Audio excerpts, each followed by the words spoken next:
I was told I wouldn't find street food in England. Everything there is yours.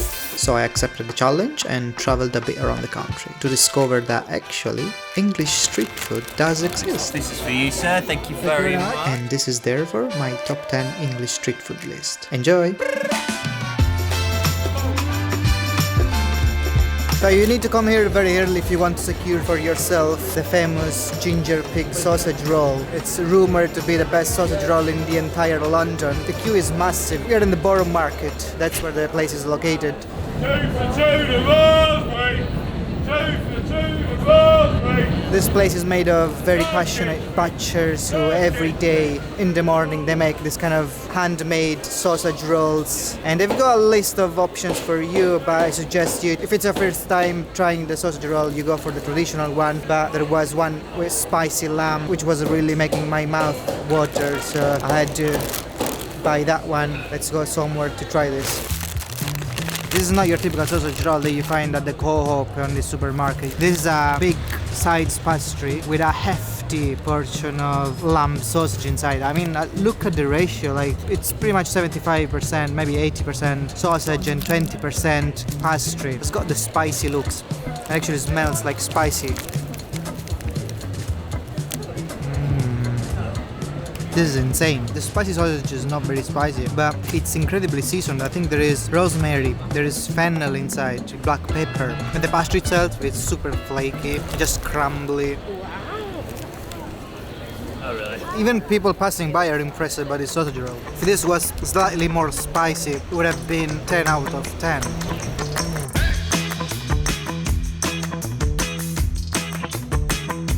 Next stop is the cheese toastie. Sorry, what were you having on it? Oh, I'm gonna have cheese for sure, and some slices of onions, fresh onions, so they can retain some crunch to them. Tomatoes for sure, and some more cheese is stacked methodically over each layer of ingredients.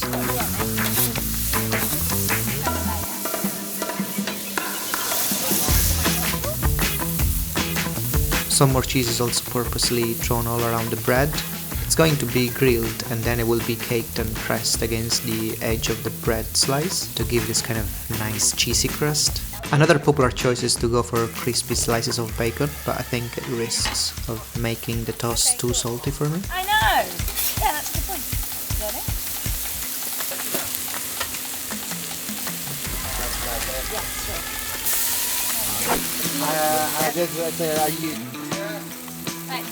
Okay, you definitely need to have a look at this beautiful toastie. It looks nice and chunky. Inside there are two types of British cheese, Stilton and smoked cheddar. And they are both British cheese, and there is also jalapeno, onions and tomatoes. Look at this color, it looks absolutely beautiful. The slice of bread have got cheese over it and that's been grilled. They have formed this kind of nice crust. On the bottom of the box you can see this nice spicy oil given by the jalapeno, the melted cheese. Oh, it's a juicy toast. The contrast of flavors in this sauce, like you've got the salty kind of Stilton, the smoky flavor from the smoked cheddar, and then the tanginess of the tomatoes in there, and from the onion as well. This is so good. The Stilton is kind of like blue cheese. Yeah, it just makes the toast very salty, but super good. This is a gourmet kind of British toast, and I'm halfway through it. This goes really fast. It's dripping cheesy juice and tomato juice and spice juice. Like I can feel the jalapeno in there. And the ratio of cheese and ingredients and the toast, like it's just perfect. There is enough bread to make everything very crunchy and enough cheese to make everything cheesy. I just love this.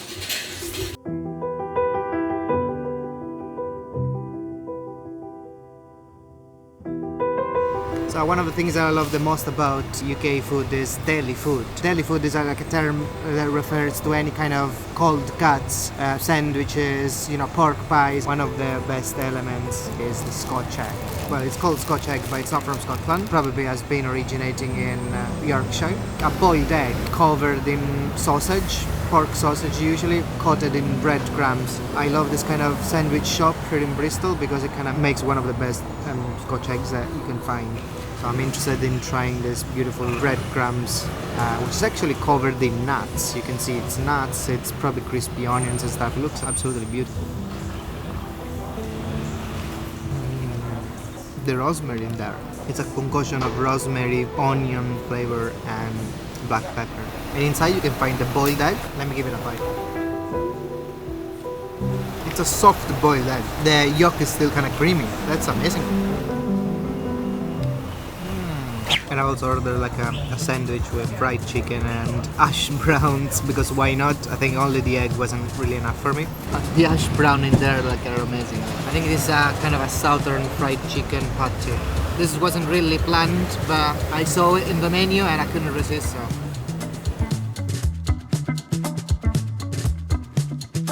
England may not have the sun, but it has got its fair share of food markets. For you, sir. Thank you for waiting. And while most of the stalls are about international cuisine, if you look closely, you'll find the odd English street food classic. Beef gravy or onion gravy? Onion gravy. Onion gravy? £9.50 please. Onion gravy. Onion gravy. Lovely stuff. This is for you, sir. Thank you very much. Banger and mash is basically a simple slang word that identify a plate of bangers, which is essentially sausage. Mash means mashed potatoes. This thing is actually swimming in gravy. Cilantro, crunchy onions. There's ginger as well, which gives it the nice pinky color. The sausage itself can be either pork or lamb, and I think the gravy is pretty much like meat gravy, usually with chicken stock and onions. Obviously in this thing the sausage is pretty much the star of the dish. It's pretty big. I think this is pork sausage and it's all coated in gravy.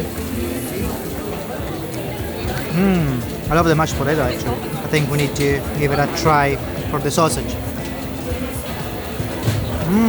Classic, very good British sausage. Chase it with the potato. A hint of wine in this gravy. Amazing. Obviously the way to go is to try and combine as well as you can the three components, the mashed potato, the sausage and the ginger. Actually the ginger is an incredible idea in this thing because the ginger actually adds this kind of layer of vinegary kind of taste. I think these are pickled ginger. And yeah, these sausages are short but surely very chunky. Like.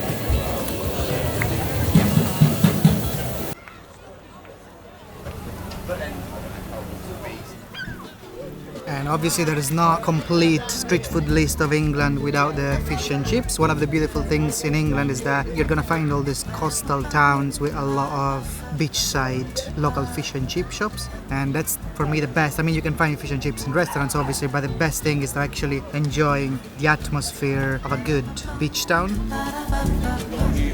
And usually, you know, in this kind of towns the fish and chip is quite good. It's super crispy, there's a slice of lemon, obviously some tartar sauce.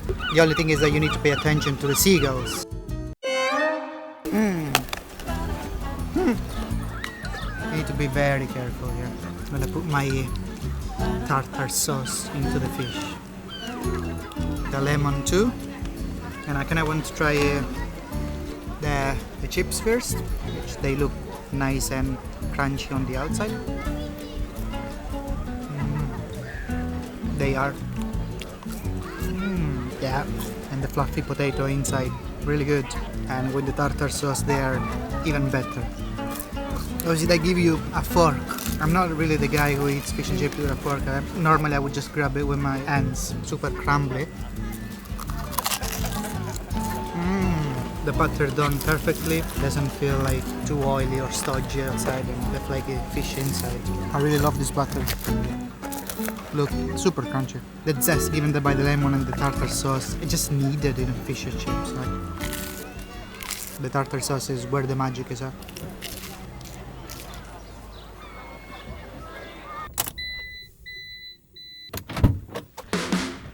Next, we go for the snack van in a car park experience that England is very famous for. The mission is tackling a giant breakfast roll called the Belly Buster Plus. Is that what you want? Yes. Yeah, it's very big. It's like an English breakfast into a Big roll. roll, yeah. Everything there is yours. We got 2 jumbo sausages in there. We got onions. Yeah, you want onions? Of course, can. We got mushrooms and 8 slices of bacon, burger patties and black pudding. Eggs as well. 2 eggs. This is breakfast, dinner and tea. Yeah, it's like Jenga.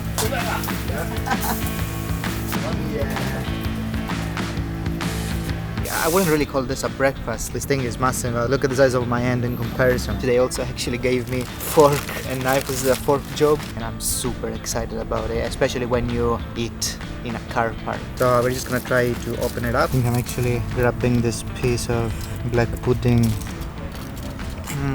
The black pudding is super soft, incredible rich and a hearty taste. I'm gonna start grabbing this with the hand and start chipping away some of the food. There's a ridiculous amount of meat in this thing. The bacon is nice and salty. Layers upon layers of meat, eggs and cheese. It's really crazy. Imagine trying to eat a full English breakfast inside a breakfast roll. I don't even know what I'm doing. I'm using sometimes the fork, sometimes my hands. I'm actually doing a pretty decent job actually. All these layers I've managed so far to not make a mess and everything seems still in order. The black pudding is kind of disintegrated and almost became like a paste. Little sausage. Let's get some of the bacon out. The amount of layers like seems never ending. I just picked up this piece of burger. It's all drenched into this melted cheese. Sometimes England gives you this nice and sunny day and it's worth coming out and having a proper breakfast roll. But yeah, the atmosphere is the car park that really changes everything. Now, how do I explain this? In Britain, they've got this thing that they call Yorkshire pudding. This kind of cake made of flour and egg, which is one of the components of the Sunday roast dinner, a staple of the British cuisine. The Yorkshire pudding burrito is pretty much what the name suggests. It's a pretty famous street food stall in Camden Town, the Camden Market. It looks like a panini, but it's not. It's just this is the Yorkshire pudding I was talking about. And inside there are all the key elements of the roast dinner. Actually, let's open it up. Look at that, the beef. There's the potatoes in there. There's gravy, basil leaf. It's nice and piping hot. This costs £10. Pretty expensive, but let's see. Yeah, I mean, I never had Yorkshire pudding in my life. Looks like very soft. Let's see if it's worth the money.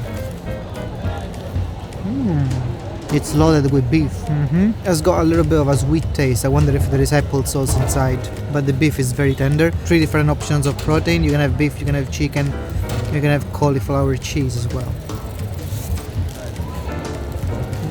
Oh yeah, the stuffing as well. Pretty good, pretty good. Next, we go for a West of England classic, the Cornish Pasty. The street food dates back to the 1800s, staple food for the miners of Cornwall. The legend wants that only the center of the pasty was eaten, containing usually a humble filling of onions and potatoes, while the crust was thrown away, as this was a handle where miners would put their dirty hands on. And so this is a proper Cornish pasty because the handle is on the side, while the Devon pasty has got a handle on the top. You know, the original one will have beef cubes, onions, potatoes, turnips. But I went a little bit strange today. I went for a red Thai chicken pasty. I know, it's a little bit of a blasphemy for a Cornish pasty, I know. I will get to more traditional Cornish pasty in a future video when we go to Cornwall. Extremely flaky. The short crust is super flaky. They use a combination of butter and lard to make it this flaky, and I think I can split this in half. Generous filling, nice cubes of chicken and potato and a little bit of chili as well. The red Thai curry inside is nice and savory, not sweet at all, kind of creamy. This is a gourmet pasty. Very excited about this. My next stop is another bakery, a hole-in-the-wall type of place that sells traditional English pies. I got what I want, so next step is finding a relaxing place to enjoy the pie and some fresh breeze. And voila!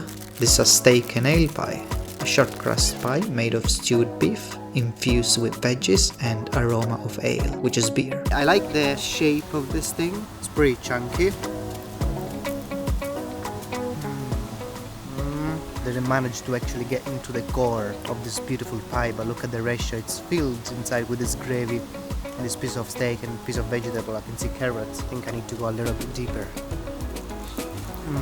This is fantastic. It's really all about this kind of gravy inside, pieces of beef, and also like the beautiful kind of slightly sour taste of the ale. This is what really makes a difference in this gravy. It's breaking apart a little bit. I think I've overestimated the ability of this pasty to contain this amount of gravy. Oh, there are mushrooms. Whee! Hello! I think the doggo is interested in my pie. I'm gonna finish this myself, sorry. Next thing I want to show you is another English street food, which is called jagged potato, which I found in this small town in the west of England, which is called Taunton. Jagged potato is an English dish that consists of a baked potato with different toppings. It's a bit counterintuitive because it's very hot today, and I'm gonna have a hot jagged potato. But let's have a look at it. It smells really good. You cannot actually see the potato because it's hidden behind a mountain of cheese and chili beef. We're gonna actually tear this apart and I'll show you. There should be like a fluffy potato underneath, which is in an envelope of crispy potato skin. Potato, a little bit of cheese in this bite.